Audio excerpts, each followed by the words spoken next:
ಓಂ ಶ್ರೀ ಗುರು ಬಸವಲಿಂಗಾಯ ನಮಃ. ನನ್ನೆಲ್ಲ ಪ್ರೀತಿಯ ವೀಕ್ಷಕರುಗಳಿಗೆ ವಚನಗಳು ವಿತ್ ಮುಗುಳುನಗೆ ಚಾನಲ್ಗೆ ಆತ್ಮೀಯವಾದ ಸ್ವಾಗತ. ಸ್ನೇಹಿತರೆ, ಇಂದಿನ ವಿಡಿಯೋದಲ್ಲಿ ನಮ್ಮೆಲ್ಲರ ಗುರು ಅರಿವಿನ ಸೂರ್ಯ ಅಂತಾರಲ್ಲ, ಅಂತಹ ಒಂದು ವಿಶ್ವಗುರು ಬಸವಣ್ಣನವರ ಒಂದು ಅದ್ಭುತವಾಗಿರುವಂತಹ ವಚನದ ಬಗ್ಗೆ ನೋಡೋಣ. ಆದರೆ ಸುಮ್ಮನೆ ವಚನವನ್ನು ಓದ್ಕೊಂಡು ಹೋದರೆ ಸಾಕಾಗಲ್ಲ ಅನಿಸುತ್ತೆ. ಅದರೊಳಗಿನ ಜೀವ, ಅದರ ಆಳ ತಿಳಿಬೇಕು. ಆ ವಚನಗಳು ನೋಡೋಕ್ಕೆ ಬಹಳ ಸರಳ ಅನಿಸಿದ್ರು ಅವುಗಳ ಹಿಂದೆ ಅನುಭವ ದೊಡ್ಡ ಸಾಗರನೇ ಇರುತ್ತೆ. ಒಂದು ಪದಕ್ಕೆ 100 ಅರ್ಥ ಇರುತ್ತೆ ನೋಡಿ. ಈ ಮನುಷ್ಯರ ನಡವಳಿಕೆ, ನಂಬಿಕೆ, ಮೋಸ ಇವುಗಳ ಬಗ್ಗೆ ಬಸವಣ್ಣನವರು ಅಂದರೆ ತಮ್ಮ ಕಾಲಕ್ಕಷ್ಟೇ ಅಲ್ಲ, ಎಲ್ಲ ಕಾಲಕ್ಕೂ ಅನ್ವಯ ಆಗೋ ಹಾಗೆ ಎಚ್ಚರಿಕೆಯನ್ನ ಕೊಟ್ರು. ಇದು ಮನುಷ್ಯನ ಅಂತರಂಗಕ್ಕೂ ಬಹಿರಂಗಕ್ಕೂ ಇರುವ ವ್ಯತ್ಯಾಸ ಇದೆಯಲ್ಲ, ಆ ಡಾಂಬಿಕತನ, ಅದನ್ನ ಬಯಲು ಮಾಡುವಂತಹ ಒಂದು ವಚನ. ನಂಬಿಕೆ ಅನ್ನೋದು ಎಷ್ಟು ಸೂಕ್ಷ್ಮ, ಅದನ್ನ ಎಲ್ಲಿ ಇಡಬೇಕು ಎಲ್ಲಿ ಇಡಬಾರ್ದು ಅನ್ನೋದರ ಬಗ್ಗೆ ಒಂದು ದಾರಿ ತೋರಿಸ್ತಾ ಇದೆ. ಹಂಗಾದ್ರೆ ಮೊದಲಿಗೆ ಅಂತಹ ವಚನವನ್ನ ಪೂರ್ತಿಯಾಗಿ ನೋಡೋಣ ಸ್ನೇಹಿತರೆ. ಅವಳ ವಚನ ಬೆಲ್ಲದಂತೆ ಹೃದಯದಲ್ಲಿಪ್ಪುದು ನಂಜು ಕಂಡಯ್ಯ, ಕಂಗಳಲೊಬ್ಬನ ಕರವಳು ಮನದಲೊಬ್ಬನ ನೆರೆವಳು, ಕೂಡಲ ಸಂಗಮ ದೇವ ಕೇಳಯ್ಯ, ಮಾನಿಸಗಳ್ಳಯ್ಯ ನಂಬದಿರಯ್ಯ. ನೋಡಿ ಎಷ್ಟು ಚೆನ್ನಾಗಿದೆ ಈ ವಚನ. ಅವಳ ವಚನ ಬೆಲ್ಲದಂತೆ ಹೃದಯದಲ್ಲಿಪ್ಪುದು ನಂಜು ಕಂಡಯ್ಯ, ಕಂಗಳಲೊಬ್ಬನ ಕರವಳು ಮನದಲೊಬ್ಬನ ನೆರೆವಳು, ಕೂಡಲ ಸಂಗಮ ದೇವ ಕೇಳಯ್ಯ, ಮಾನಿಸಗಳ್ಳಯ್ಯ ನಂಬದಿರಯ್ಯ. ಅಂದರೆ ಪದಗಳು ಇಷ್ಟು ಸಾಮಾನ್ಯ ಇದ್ದಾವೆ, ಆದರೆ ಅವು ಒತ್ತಿರುವಂತಹ ಅರ್ಥ ಮಾತ್ರ ಸಮುದ್ರದಷ್ಟು ಆಳವಾಗಿದೆ ನೋಡಿ.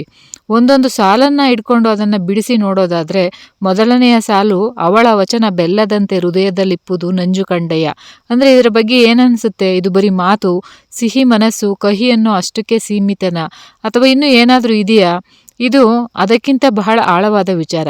ಬಸವಣ್ಣನವರು ಇಲ್ಲಿ ಬರೀ ವ್ಯಕ್ತಿಗಳ ಮಾತು, ಮನಸ್ಸಿನ ವ್ಯತ್ಯಾಸ ಹೇಳೋದಷ್ಟೇ ಅಲ್ಲ, ಬಹುಶಃ ಅವರು ಕಂಡ 12ನೇ ಶತಮಾನದ ಸಮಾಜದ ಒಂದು ದೊಡ್ಡ ರೋಗವನ್ನೇ ಇಲ್ಲಿ ಹಿಡಿದಿಟ್ಟಿದ್ದಾರೆ ಅಂತ ಅನಿಸುತ್ತೆ.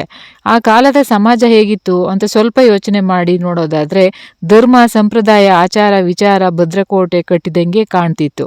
ಆದರೆ ಒಳಗಡೆ ಜಾತೀಯತೆ, ವಿಷ, ಮೇಲು ಕೀಳು ಅನ್ನೋ ಅಸಮಾನತೆಯ ನಂಜು, ಬಾಯಲ್ಲಿ ಧರ್ಮಶಾಸ್ತ್ರಗಳ ಮಾತು, ವೇದ ಮಂತ್ರ, ಆದರೆ ನಡತೆಯೊಳಗೆ ದೋಷ.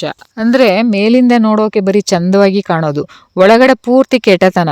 ಹೇಳೋದು ಬಸವಣ್ಣನವರು ಇದನ್ನೇ, ಹೇಳೋಕ್ಕೆ ಹೊಂಟಿರುವಂತಹ ಒಂದು ವಿಷಯ ಇದನ್ನೇ. ಅದರಲ್ಲೂ ವಿಶೇಷವಾಗಿ ಆ ಕಾಲದ ಪುರೋಹಿತಶಾಹಿ ವ್ಯವಸ್ಥೆಯನ್ನು ನೋಡಿದ್ರೆ ಅವರ ಮಾತುಗಳು ಹೆಂಗಿದ್ವು ಅಂದರೆ, ವೇದಶಾಸ್ತ್ರಗಳನ್ನು ಹೇಳ್ತಿದ್ರು, ಪೂಜೆ ಪುನಸ್ಕಾರಗಳನ್ನು ಮಾಡ್ತಿದ್ರು. ಅವರ ಮಾತುಗಳು ಜನರಿಗೆ ಬಹಳ ಪವಿತ್ರವಾಗಿ ಬೆಲ್ಲದಂಗೆ ಸಿಹಿಯಾಗಿ ಕಾಣುತ್ತಿದ್ವು. ಆದರೆ ಅವರದೇ ನಡವಳಿಕೆ, ಹುಟ್ಟಿನ ಆಧಾರದ ಮೇಲೆ ಮನುಷ್ಯರನ್ನ ವಿಂಗಡಿಸೋದು, ಕೆಲವರನ್ನ ಮುಟ್ಟಿಸ್ಕೋಬಾರ್ದು ಅಂತ, ಅಸ್ಪೃಶ್ಯರು ಅಂತ ದೂರ ಇಡೋದು, ದುಡಿಯೋ ವರ್ಗವನ್ನ ಕೀಳಾಗಿ ಕಾಣೋದು, ಈ ಥರದ ನಂಜು ಅವರ ಹೃದಯದೊಳಗೆ ಮನೆ ಮಾಡಿತ್ತು. ಬಸವಣ್ಣನವರು ಕಲ್ಯಾಣದಲ್ಲಿ ಕಟ್ಟಬಯಸಿದ್ದ ಆ ಕಲ್ಯಾಣ ಚಳುವಳಿಯ ಉದ್ದೇಶವೇ ಇದು. ಡಾಂಬಿಕತನ ಇಲ್ಲದೆ ಮಾತು ಕೃತಿ ಒಂದಾಗಿರುವ ಶರಣರ ಸಮಾಜವನ್ನ ಸ್ಥಾಪಿಸಬಹುದಾಗಿತ್ತು. ಈಗ ಬೆಲ್ಲದ ಮಾತು ಅಂದರೆ ಬರೀ ವ್ಯಕ್ತಿಗತ ಸಿಹಿ ಮಾತು ಅಷ್ಟೇ ಅಲ್ಲ, ಅದು ಸಮಾಜದ ವ್ಯವಸ್ಥೆಯ ಡಾಂಬಿಕತೆಯ ಪ್ರತೀಕ. ಆಮೇಲೆ ನೆಕ್ಸ್ಟ್ ಸಾಲಲ್ಲಿ ಹೇಳ್ತಾರೆ ನೋಡ್ರಿ, ಕಂಗಳಲೊಬ್ಬನ ಕರೆವಳು ಮನದಲ್ಲೊಬ್ಬನ ನೆರೆವಳು. ಅಂದರೆ ಇದನ್ನು ಹೇಗೆ ಅರ್ಥ ಮಾಡ್ಕೊಳ್ಳೋದು? ಇದು ದ್ವಂದ್ವ ನಡವಳಿಕೆ, ಎರಡು ನಾಲಿಗೆ, ಧೋರಣೆತನ, ಆ ದ್ವಂದ್ವತೆಯನ್ನ, ಆ ಕಪಟತನವನ್ನ ಇನ್ನೂ ಸ್ಪಷ್ಟಪಡಿಸಲು ಇಲ್ಲಿ ಒಂದು ಮುಖ್ಯವಾದ ಅಂಶವನ್ನ ಗಮನಿಸ್ಬೇಕು ನೋಡಿ. ವಚನದಲ್ಲಿ ಅವಳು ಅಂತ ಪದ ಬಳಕೆ ಆಗಿದ್ರು ಬಸವಣ್ಣನವರು ಇದನ್ನು ಕೇವಲ ಸ್ತ್ರೀಗೆ ಸೀಮಿತಗೊಳಿಸಿ ಹೇಳಲಿಲ್ಲ ಅನ್ನೋದು ಬಹಳಷ್ಟು ವಿದ್ವಾಂಸರ ಅಭಿಪ್ರಾಯ ಆಗಿದೆ. ಕೊನೆಯಲ್ಲಿ ಅವರು ಮಾನಿಸಗೆ ಅಂತಾರೆ ನೋಡಿ. ಮಾನಸ ಅಂದರೆ ಮನುಷ್ಯ, ಗಂಡು ಹೆಣ್ಣು ಇಬ್ಬರಿಗೂ ಅನ್ವಯ ಆಗುವ ಪದ. ಆದರೆ ಅವಳು ಅನ್ನೋದು ಅಲ್ಲಿ ಕೇವಲ ಒಂದು ಉದಾಹರಣೆ ಅಥವಾ ರೂಪಕ ಇರಬಹುದೇ. ಯಾರ ಮಾತು ನಡತೆ ಬೇರೆ ಬೇರೆ ಇರ್ತಾವೋ, ಯಾರು ಕಣ್ಣಿಗೆ ಒಂದೇ ರೀತಿ ಕಂಡರೂ ಮನಸ್ಸಿನಲ್ಲಿ ಇನ್ನೊಂದು ರೀತಿ ಇರ್ತಾರೋ ಅಂಥವರನ್ನ ಗುರುತಿಸಲು ಬಳಸಿದ ಒಂದು ಸಾಂಕೇತಿಕ ಪದ ಇರಬಹುದಾ? ಅವಳು ಅನ್ನೋ ಪದ ಬಹುಶಃ ಆ ಕಾಲದ ಸಾಹಿತ್ಯ ಸಂಪ್ರದಾಯದ ಆಗಿರಬಹುದಾ, ಅಥವಾ ಒಂದು ಮೋಹಕವಾದ, ಸುಲಭವಾಗಿ ನಂಬಿಸುವಂತಹ ಬಾಹ್ಯ ರೂಪಕವನ್ನ ಸೂಚಿಸಲಿಕ್ಕೆ ಬಳಸಿರಬಹುದಾ? ಯಾಕಂದ್ರೆ ಸಾಮಾನ್ಯವಾಗಿ ಮೋಸ ಹೋಗೋದು ಹೆಚ್ಚಾಗಿ ಬಾಹ್ಯ ಸೌಂದರ್ಯಕ್ಕೆ, ಮಾತಿನ ಸಿಹಿಗೆ ಮರುಳಾಗಿ ಅಲ್ವಾ. ಆದರೆ ಬಸವಣ್ಣನವರ ಗುರಿ ಇರೋದು ಆ ಬಾಹ್ಯವನ್ನ ಮೀರಿ ಒಳಗಿನ ಅಸಲಿಯನ್ನ ನೋಡಬೇಕು ಅನ್ನೋದು. ಕಡೆಗೆ ಮಾನಿಸಗಳ್ಳ ಅಂದರೆ ಮನುಷ್ಯನ ರೂಪದಲ್ಲಿರುವ ಕಳ್ಳ, ಅಥವಾ ಮನುಷ್ಯತ್ವವನ್ನೇ ಕದ್ದವನು, ನಂಬಿಕೆ ದ್ರೋಹ ಬಗೆಯುವವನು, ಗಂಡಸಾಗಿರಬಹುದು ಹೆಂಗಸಾಗಿರಬಹುದು. 12ನೇ ಶತಮಾನದಲ್ಲಿ ಧರ್ಮದ ಜಾತಿಯ ಹೆಸರಿನಲ್ಲಿ ಜನರನ್ನ ವಂಚಿಸುತ್ತಿದ್ದ ಶಕ್ತಿಗಳೇ ನಿಜವಾದ ಮಾನಿಸಗಳ್ಳರು ಅಂತ ಬಸವಣ್ಣನವರು ಕಂಡಿದ್ರು. ಅವರ ಒಂದು ಕಲ್ಯಾಣ ಕ್ರಾಂತಿ ಇದೆಯಲ್ಲ, ಅದು ಬಹುತೇಕ ಇಂಥವರ ವಿರುದ್ಧದ ಹೋರಾಟವೇ ಆಗಿತ್ತು ಅಂತ ಹೇಳ್ಬೋದು. ಅಂದರೆ ಮಾನಸಗಳ್ಳ ಅಂದರೆ ಕೇವಲ ಸುಳ್ಳು ಹೇಳೋ ವ್ಯಕ್ತಿಯಲ್ಲ, ಅದು ಮನುಷ್ಯತ್ವವನ್ನೇ ಮಾರಾಟಕ್ಕೆ ಇಟ್ಟಿರುವ ಸಮಾಜದ ಸ್ವಾಸ್ಥ್ಯ ಕೆಡಿಸುವ ವ್ಯಕ್ತಿತ್ವ ಅಂತ ಅರ್ಥೈಸಬಹುದಾ? ಅದಕ್ಕಾಗಿಯೇ ಕೂಡಲ ಸಂಗಮ ದೇವ ಕೇಳಯ್ಯ ಅನ್ನೋ ಸಂಬೋಧನೆ ಇದು ಬರೀ ಅವರ ಅಂಕಿತನಾಮವನ್ನು ಹೇಳೋದಲ್ಲ, ಅದು ಒಂದು ರೀತಿಯ ನನ್ನ ಆತ್ಮಸಾಕ್ಷಿಯೇ ಕೇಳು, ನನ್ನ ದೈವವೇ ಕೇಳು, ನಾನು ಸತ್ಯವನ್ನ ಹೇಳ್ತಾ ಇದ್ದೀನಿ, ಜಾಗೃತನಾಗು ಅಂತ ತಮ್ಮೊಳಗಿನ ವಿವೇಕಕ್ಕೆ ಮತ್ತು ಲೋಕಕ್ಕೆ ಕರೆ ಕೊಡೋ ಹಾಗೆ ಇದೆ. ಕೂಡಲ ಸಂಗಮ ದೇವರ ಸಾಕ್ಷಿಯಾಗಿ ಹೇಳ್ತೀನಿ, ಎಚ್ಚರ ತಪ್ಪಬೇಡ ಅಂತ ಹೇಳಿದಂತೆ ಈ ಎಚ್ಚರಿಕೆ ಇದು ಇವತ್ತಿಗೂ ಎಷ್ಟು ಮುಖ್ಯ ಅಲ್ವಾ? ನಾವು ಅದಕ್ಕೆ ವಚನದ ಕೊನೆಯ ಮಾತುಗಳು ಬಹಳ ಖಡಕ್ಕಾಗಿದೆ. ಮಾನಸಗಳ್ಳ ನಂಬದಿರಯ್ಯ, ಇದು ಅಂತಿಮ ತೀರ್ಪು. ನೇರವಾಗಿ ಎಚ್ಚರಿಕೆ ಇಂತಹ ಎರಡು ನಾಲಿಗೆಯವರನ್ನ, ಮಾತಿಗೊಂದು ಕೃತಿಗೊಂದು ಇರುವವರನ್ನ ನಂಬಬೇಡ ಅಂತ ಸ್ಪಷ್ಟವಾಗಿ ಹೇಳ್ಬಿಟ್ಟಿದ್ದಾರೆ ನೋಡಿ. ನಂಬಿದ್ರೆ ಏನಾಗುತ್ತೆ? ಆ ಬೆಲ್ಲದಂಥ ಮಾತಿನ ಬಲೆಗೆ ಬಿದ್ದರೆ ಮೋಸ ಹೋಗ್ತೀವಿ ಅಷ್ಟೇ. ಮೋಸ ಹೋಗೋದು ಒಂದಲ್ಲ, ಅವರ ಹೃದಯದಲ್ಲಿರುವ ಆ ನಂಜು ಇದೆಯಲ್ಲ, ಅದು ತಮಗೂ ತಾಕುತ್ತೆ.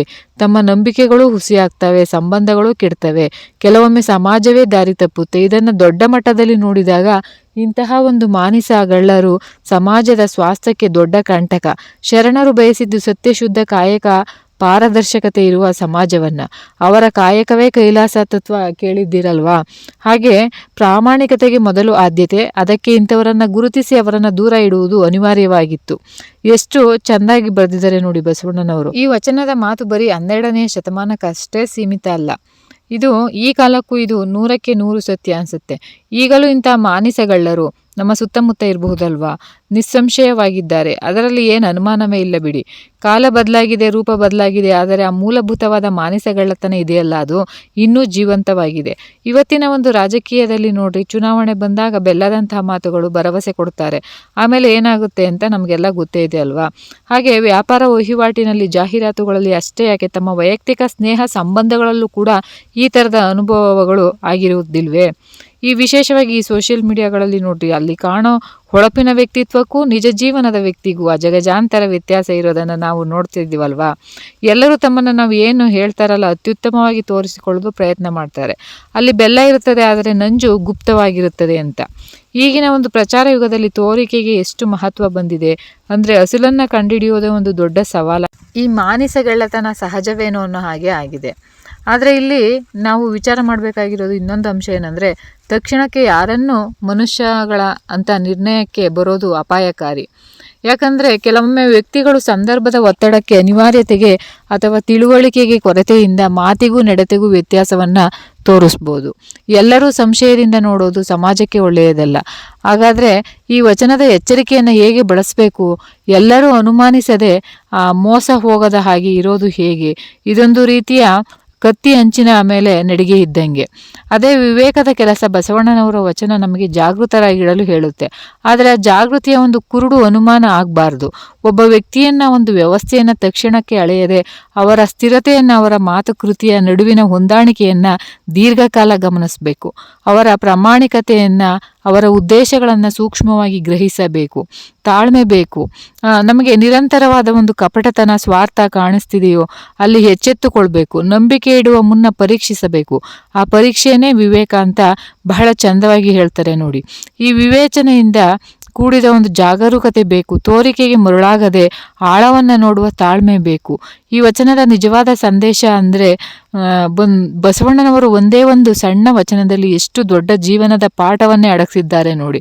ಅವಳ ವಚನ ಬೆಲ್ಲದಂತೆ ಇರಬಹುದು, ಆದರೆ ಹೃದಯದಲ್ಲಿ ಪುದು ನಂಜು ಆಗಿರುವ ಸಾಧ್ಯತೆಯ ಬಗ್ಗೆ ಸದಾ ಎಚ್ಚರವಿರಬೇಕು.